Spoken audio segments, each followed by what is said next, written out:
जरूरी नहीं है। आप 10 साल बाद ये मार्क्स मायने भी नहीं रखेंगे आपके। आप सीख क्या रहे हैं ये मायने रखेंगे। अब आप रट्टा मार के 95% ले आए और 1 साल बाद भूल गए कि आपने पढ़ाई क्या की है, तो वो 95% किस काम के आपके?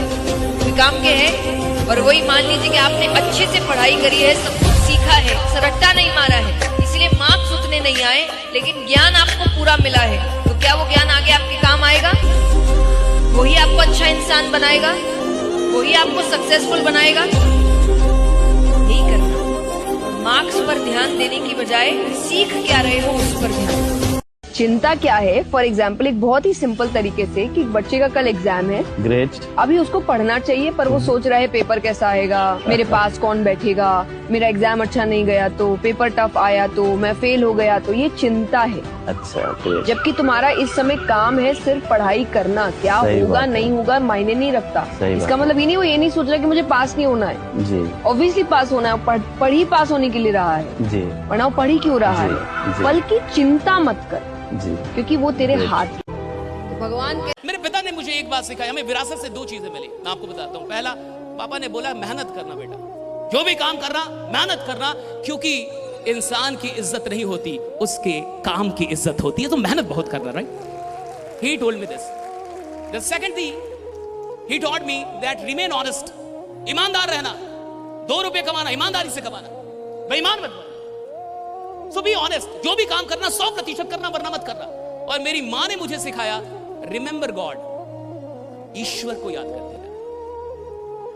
और मैं आपसे कहता हूं कि जहां दुनिया की कोई चीज काम नहीं आती, वहां खुदा काम आ जाता है। राइट, वहां ईश्वर काम आ जाता है। तुम भले ही मेरी पूजा मत करो, पर माँ बाप का दिल मत। समय के अनुसार आपको बदलना पड़ता है। जब श्री राम आए तब समय अलग था, लेकिन वही जब श्री कृष्ण आए तब समय अलग था। श्री राम मैं बहुत सुंदर तरीके से समझाती हूँ कि श्री राम आपको सिखाते हैं कि मर्यादा में रहते कैसे। उस वक्त जरूरी यही था कि मर्यादा में रहना सिखाया जाए, कि मर्यादा में रहते कैसे। पर श्री कृष्ण आपको सिखाते हैं कि मर्यादा में रखते कैसे। कि रहकर बहुत समझा दिया, अब तुम नहीं समझ रहे, अब मैं तुमको रखना समझाता। तो तुम अच्छे तो मैं अच्छा, तुम बुरे तो मैं बुरा। याद रखिएगा कि धनुष को जितना खींचा जाता है ना, वो तीर उतना आगे जाता है। इसलिए यदि हमको कोई सता रहा है, अगर परिस्थितियां हमें खींच रही है, तो याद रखिएगा हम बहुत आगे जाएंगे। संघर्ष पिताजी से सीखिए, संघर्ष पिताजी से सीखिए और संस्कार माँ से सीखिए, बाकी तो दुनिया सिखा ही देगी। इस सुंदरता के पीछे मत भागो। जो व्यक्ति सिर्फ सुंदरता के पीछे जाता है वो अमृत छोड़ देता है। अमृत यानी गुण, तो गुणों के पीछे दौड़ो। सुंदरता ज्यादा समय तक काम नहीं आती, गुण काम आते हैं। तुम समय को बर्बाद करोगी तो एक दिन आएगा जब समय तुम्हें बर्बाद कर देगा। ये समय का खेल है। तो मुझे हमेशा से ऐसा लगता है कि समय बहुत मायने रखता है। Time is money, time is valuable. ये घूम के नहीं आता, बाकी सब चीज घूम के आ सकती है, पर ये समय कभी घूम के नहीं आता। लाइफ में आप सब याद रखिएगा, खास दोस्त को भी राज का बात नहीं बताइए, क्योंकि उस खास दोस्त का भी कोई ना कोई खास दोस्त होता है।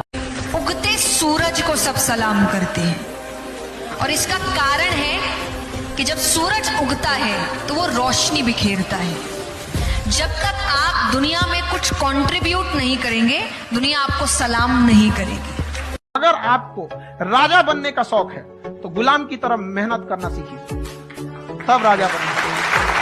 काम आपको ही करना पड़ेगा, मेहनत आपको ही करना पड़ेगा, गिरकर उठना आपको ही पड़ेगा, और तभी जाकर आप सक्सेसफुल हो सकते। संघर्ष से व्यक्ति को कभी नहीं भागना चाहिए, क्योंकि जीवन में जो कभी संघर्ष से परिचित नहीं हुआ, इतिहास गवाह है, वो कभी चर्चित नहीं हुआ। और जिंदगी हो या व्हाट्सएप, लोग हमेशा स्टेटस ही देखते हैं। फ्यूचर को इम्प्रूव करने का सबसे प्यारा तरीका है पास्ट की एनालिसिस और प्रेजेंट में वर्क। रात नहीं ख्वाब बदलते हैं, मंजिल नहीं कारवा बदलता है। जज्बा रखो जीतने का, क्योंकि किस्मत बदले या ना बदले, पर वक्त जरूर बदलता है। देर से बनिए लेकिन जरूर कामयाब बनिए, क्योंकि कुछ वक्त बाद लोग आपकी खैरियत नहीं हैसियत पूछेंगे। बस जीवन में कहीं पे भी बाबू आत्मसम्मान से बढ़कर यदि स्वर्ग भी दिया जाए ना, तो ठुकरा दीजिएगा।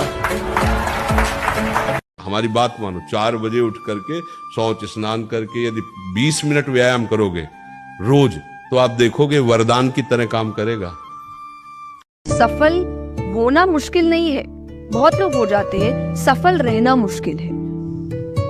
आप एक पीक पॉइंट पे आ सकते हो, लेकिन आप फिर नीचे चले जाओगे अगर आपने उस प्लेस को नहीं संभाल के रखा। तो आपको प्लेस संभालने की जरूरत है। एक दिन पढ़ाई ना करने का नुकसान आप जानते हो।